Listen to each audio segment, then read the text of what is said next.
The billionaire neurosurgeon had one rule: never fall for a patient. But the moment Natalie walked into his clinic, homeless, desperate, showing the exact symptoms that killed his sister, Julian broke every rule he had. 3 months later, he was in love. 6 months later, he'd spent his entire fortune trying to save her. And when she finally woke up after the experimental treatment, her first words were, "Who are you?" The treatment worked. She'd live. But the cost? She'd forgotten the man who'd sacrificed everything. Natalie Harper had endured 7 years of marriage to Daniel Westbrook when his family decided she'd outlived her usefulness. Not elegant enough, not connected enough, not worthy of breathing their air. The cruelty had been gradual. Lorraine, Daniel's mother, made comments about Natalie's clothes at family dinners. "Is that from a department store, dear?" Daniel's brother Keith would forget her name deliberately, calling her Daniel's wife, like she was property without identity. And Daniel himself grew colder each year, his eyes sliding past her like she was furniture. But Natalie stayed for her 2 children, 7-year-old Lucas and 5-year-old Sophie, for the stability, for the foolish hope that love could be rekindled. She was wrong. It was a Tuesday evening in February when everything shattered.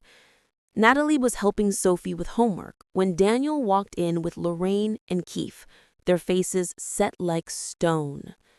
"Pack your things," Daniel said, his voice flat. "What?" Natalie said, her heart stopped. Lorraine stepped forward, diamonds glittering at her throat. "This charade has gone on long enough. You were never one of us. Daniel has finally seen sense." "The children—" "Take them," Keith said, disgust dripping from his voice. "They're yours. We want nothing to do with any of you." The next 2 hours were a living nightmare. Natalie begged. She pleaded for her children's sake, for their school, their friends, their stability. Daniel's face remained empty, like she was a stranger he'd never touched, never promised forever to.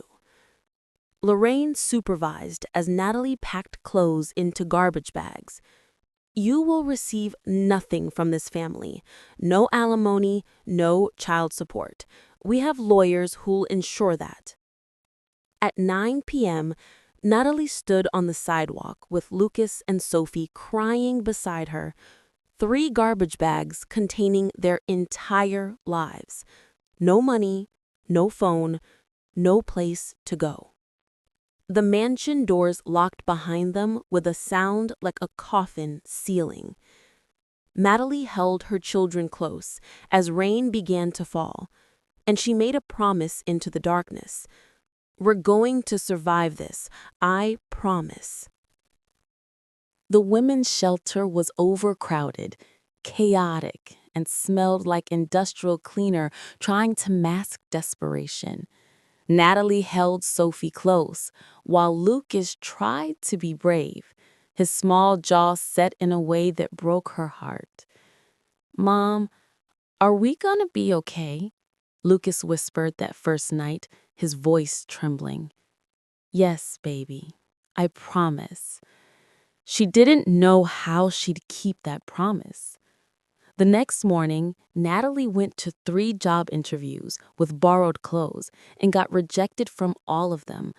No recent work history, no references, no permanent address. By afternoon, she was sitting on a park bench, her children playing nearby, wondering how she'd feed them dinner. That's when the headache hit, sharp, sudden, blinding. She gripped the bench, vision swimming. Words scattered from her mind like startled birds. For 5 terrifying seconds, she couldn't remember where she was. "Mom?" Lucas was beside her, his face scared. "Mom, Are you okay? The moments passed. I'm fine, honey.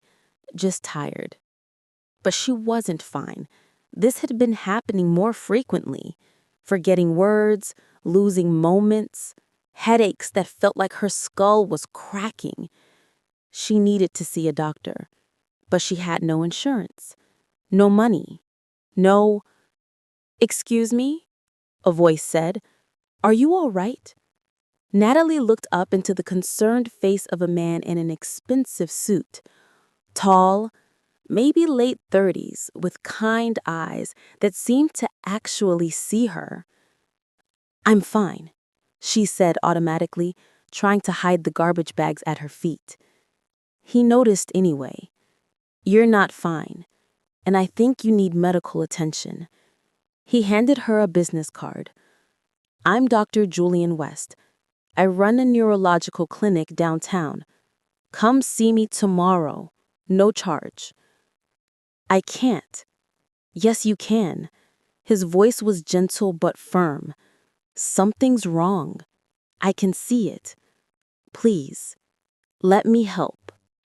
What Natalie didn't know was that Dr. Julian West wasn't just any doctor. He was heir to the West medical fortune, billions in pharmaceutical patents and medical technology.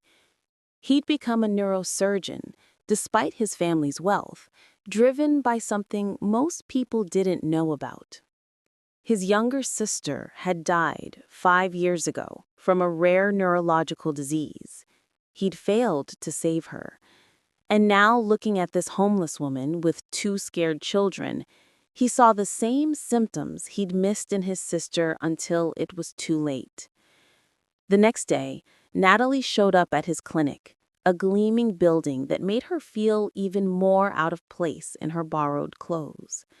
But Julian's staff treated her like royalty, and Julian himself spent 3 hours running tests. When he finally sat across from her with the preliminary results, his face was carefully neutral. Mrs. Harper, I need to be honest. Your symptoms are concerning. I want to run more comprehensive tests, but I need you to trust me. Can you do that? Something in his eyes made her believe. Yes. Over the next 2 weeks, Julian did more than run medical tests. He helped Natalie find an apartment, paid the first 6 months' rent himself, claiming it was of medical necessity for treatment. He enrolled Lucas and Sophie in a good school.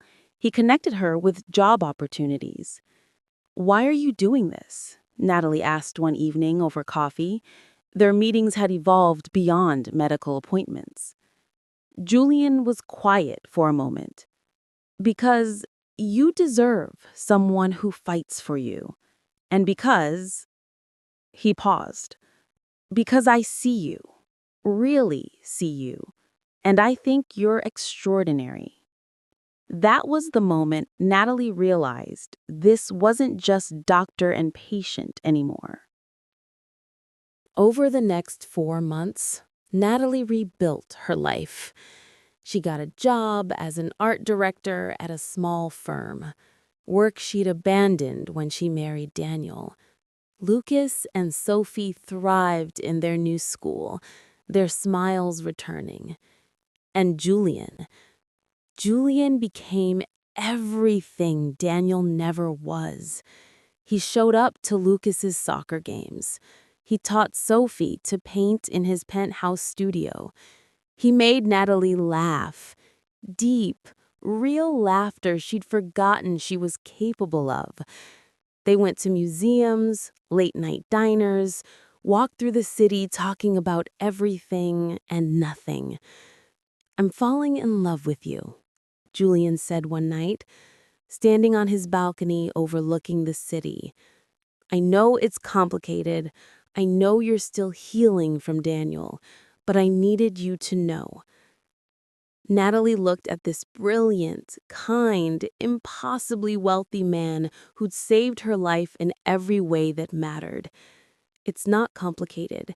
I'm falling in love with you too. They kissed under the stars, and for the first time in years, Natalie felt like she had a future worth believing in.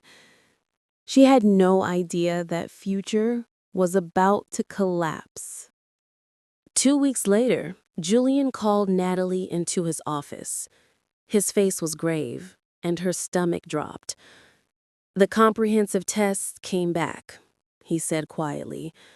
"Natalie, I need you to sit down." She sat. "Just tell me."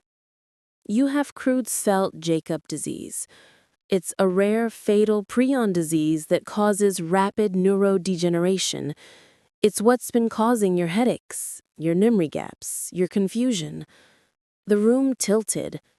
"Fatal?" "Yes." His voice broke slightly. "It progresses quickly. Based on your symptoms and how long you've been experiencing them, you have approximately 12 to 18 months, maybe less."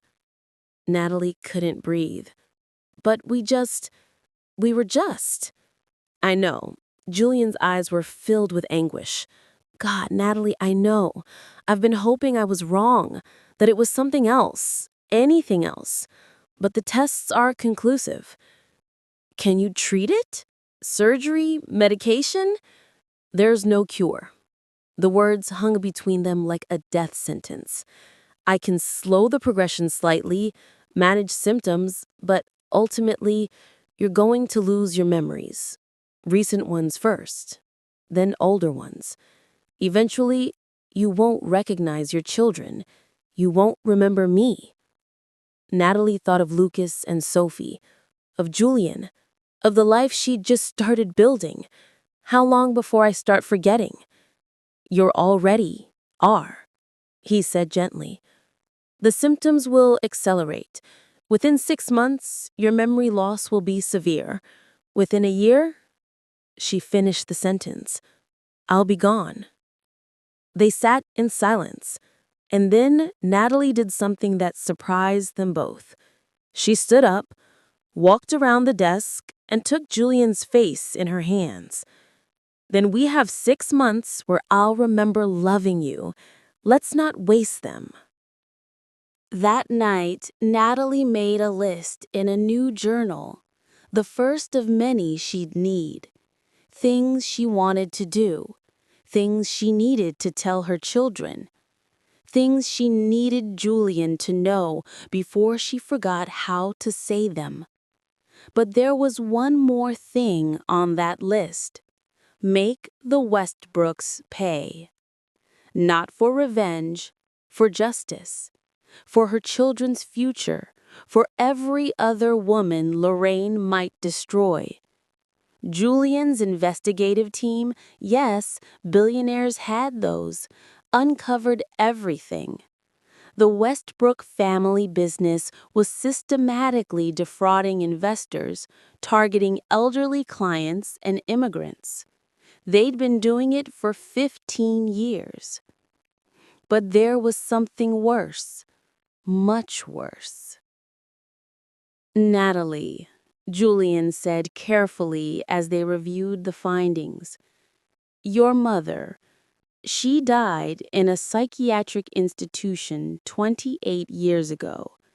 The records say acute psychosis, but I had my team pull the original medical files." Natalie's blood ran cold. "What did they say?"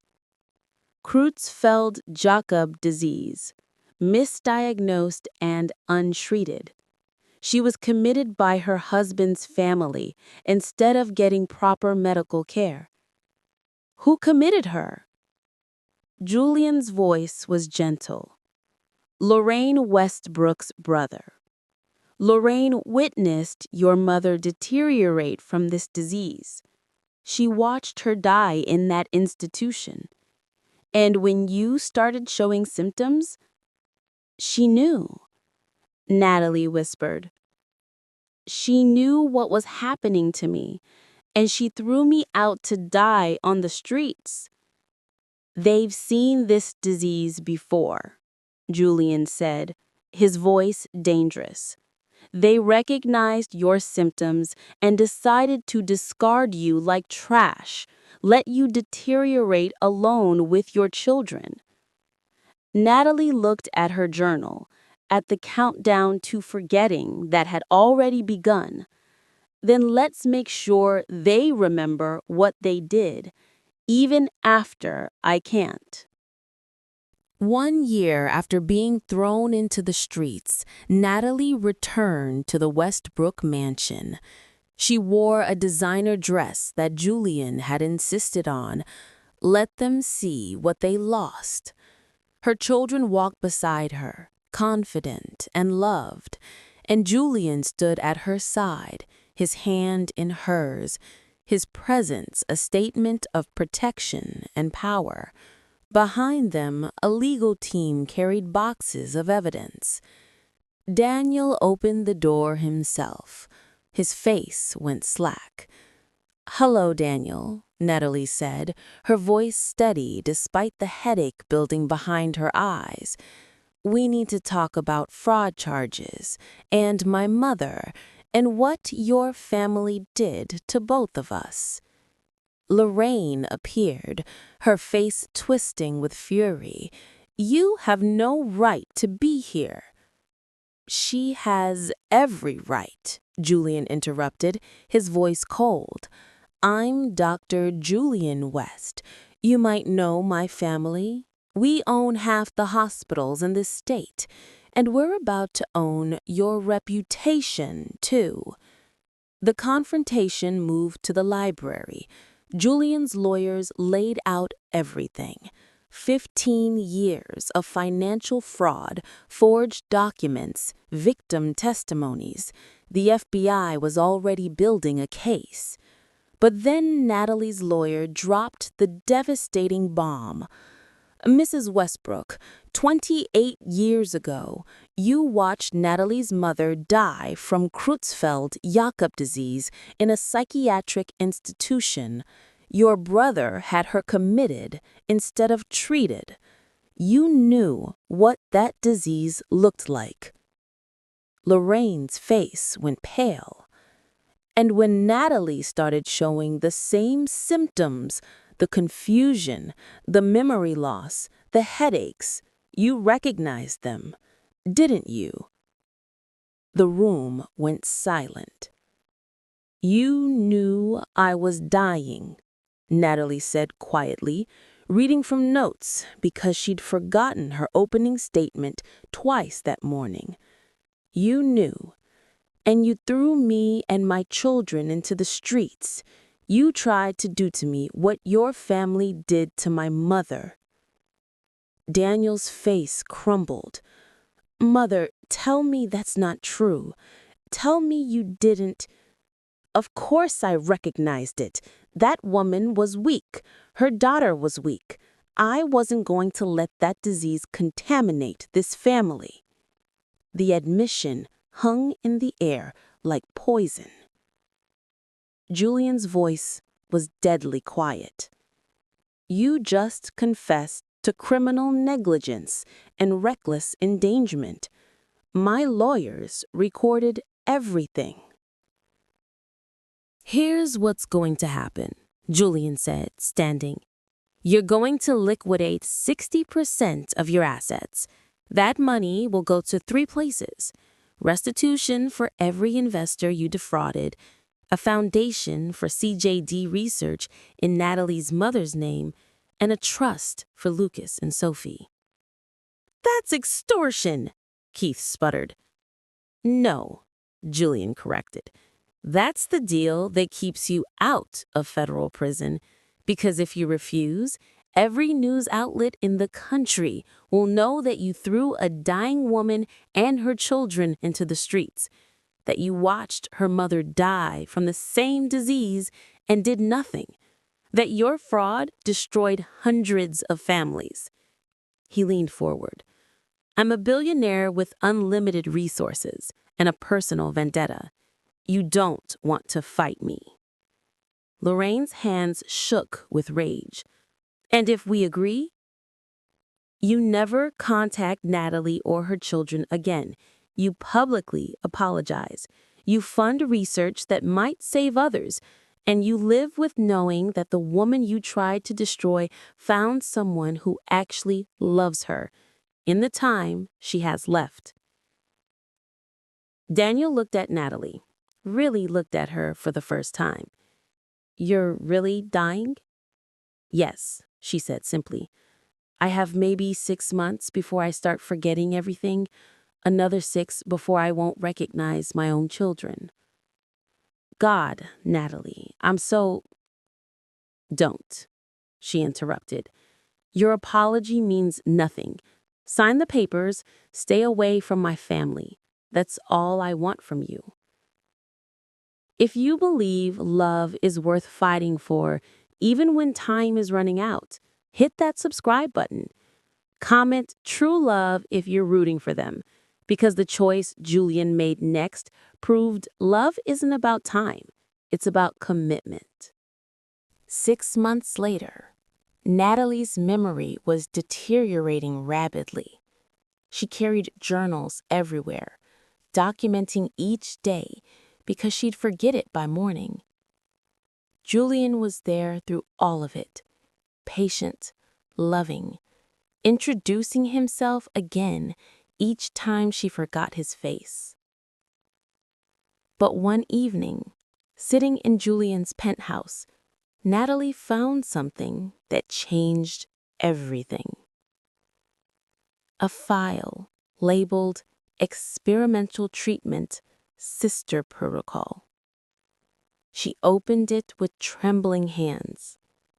Inside were medical documents, research papers, and a letter in Julian's handwriting dated 5 years ago. "I failed to save my sister from CJD, but I've dedicated my fortune to finding a cure. If I ever meet another patient, I will not fail again. I will try every experimental treatment, every possible avenue, even if it bankrupts me, even if it kills me. I will not watch someone I love die from this disease without fighting until my last breath." Natalie's heart broke and swelled simultaneously. She kept reading.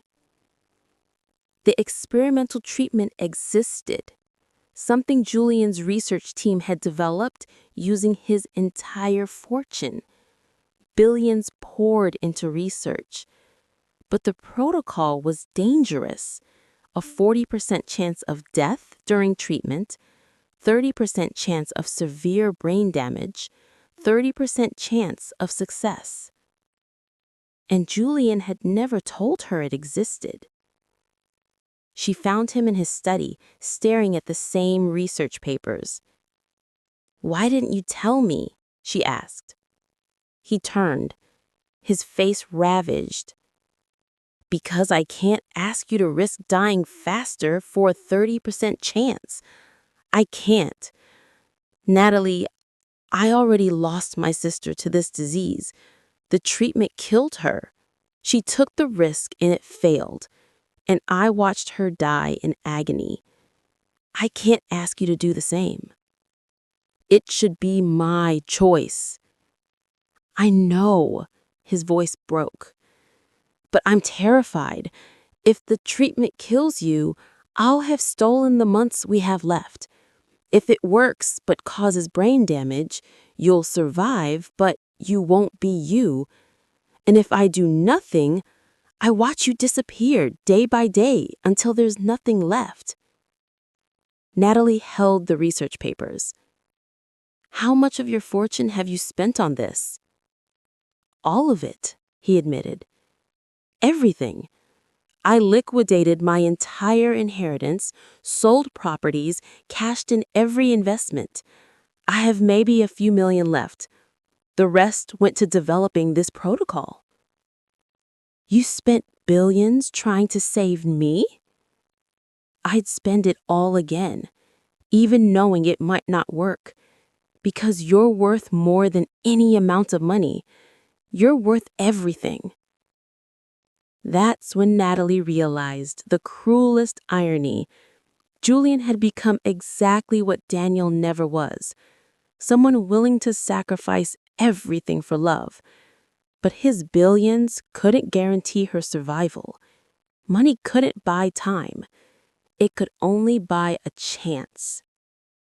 Natalie made her decision quickly. She'd take the treatment. 30% chance was better than zero. If it works, she told Julian the night before the procedure, I'll remember you. If it doesn't, at least I tried.